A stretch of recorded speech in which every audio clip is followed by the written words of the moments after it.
Saludos, continúo con la lectura del libro Así se domina el mundo de Pedro Baño. En este episodio voy a leer El juego de influencias. Recuerda que en la descripción tienes el enlace para que puedas leer el libro completo. Los fuertes hacen lo que desean y los débiles sufren sus abusos. Tucídides. En la esfera internacional coexisten potencias con distinto grado de capacidad de influencia en las decisiones mundiales. Se puede considerar que existen dos tipos básicos de países: los dominadores y los dominados. Los primeros ejercen su control a escala regional o global.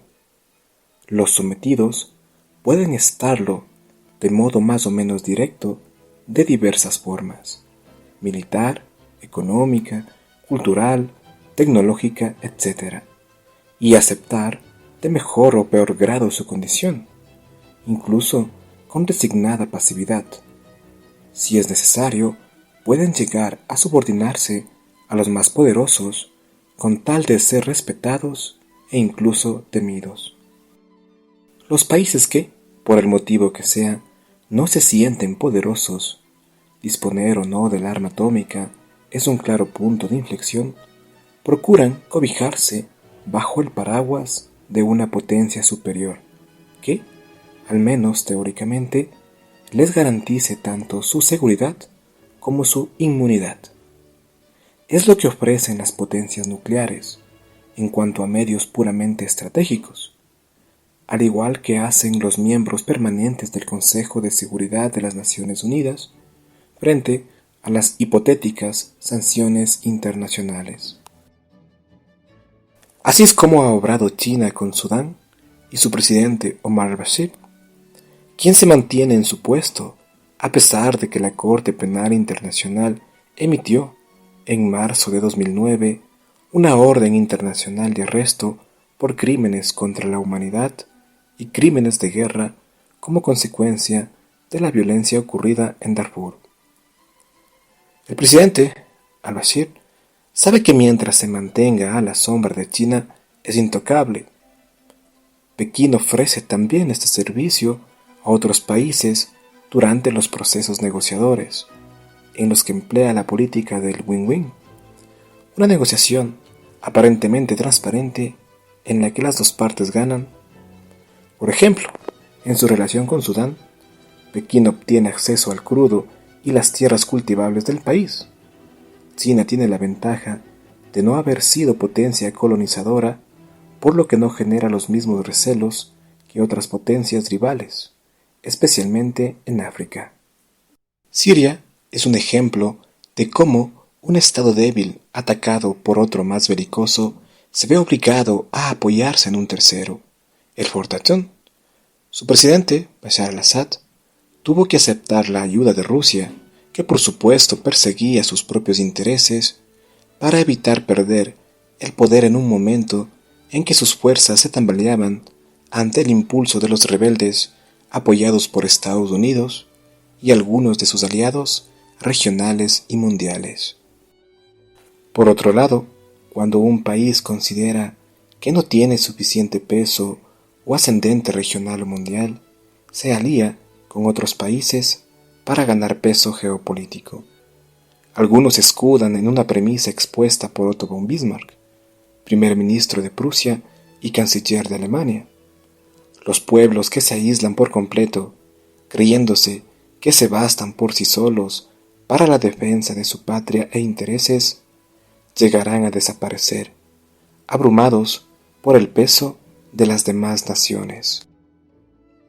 Cuando esto sucede, la subordinación puede alcanzar un grado tal que algunos países, incluso aquellos considerados potencias medias, se dejan arrastrar por las superpotencias del momento y entran en aventuras bélicas ajenas por completo a sus intereses.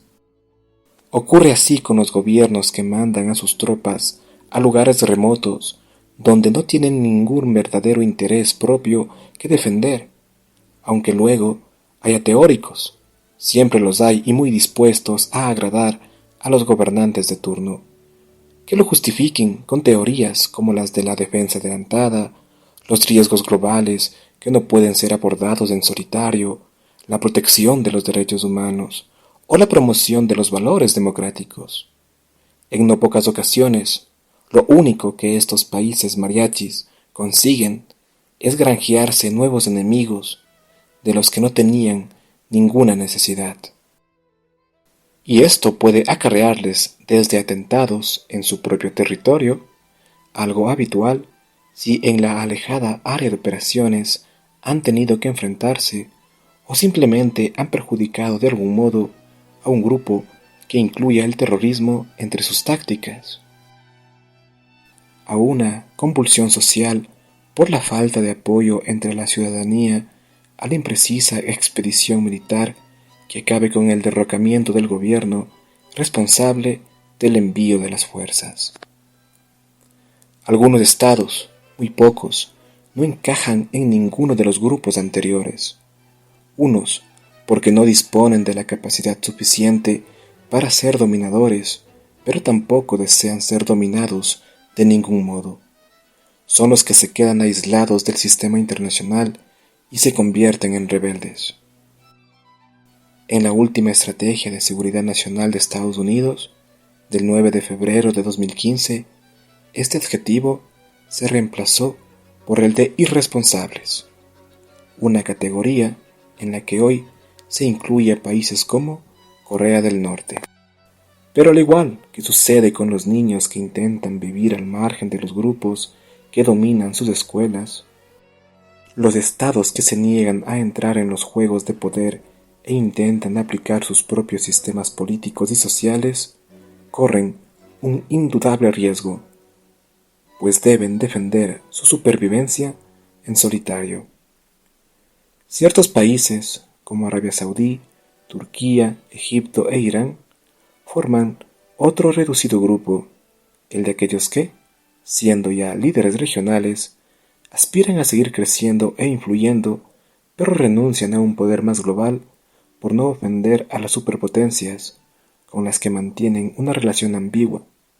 Eso sí, tampoco aceptan ser relegados al grupo de los vasallos geopolíticos. Una distinción parecida es la que ofreció el politólogo Brzezinski, para quien existían jugadores estratégicos y pivotes geopolíticos. Entre los primeros están los estados con capacidad y voluntad nacional para ejercer poder o influencia más allá de sus fronteras y alterar la situación actual de las cuestiones geopolíticas. Estos jugadores estratégicos son siempre países importantes y poderosos, aunque no todos los que reúnen estas características tienen por qué serlo, pues dependerá igualmente de la voluntad de sus gobernantes de entrar en el juego del poder. Por otro lado, los pivotes geopolíticos son aquellos estados como Ucrania, Azerbaiyán, Corea del Sur, Turquía e Irán, que deben su relevancia a una situación geográfica que les permite condicionar el acceso de otros países a ciertos recursos y lugares.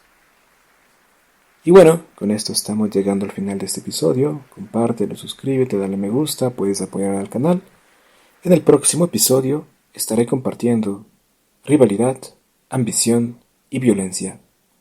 Sin nada más que decir, me despido hasta una próxima oportunidad.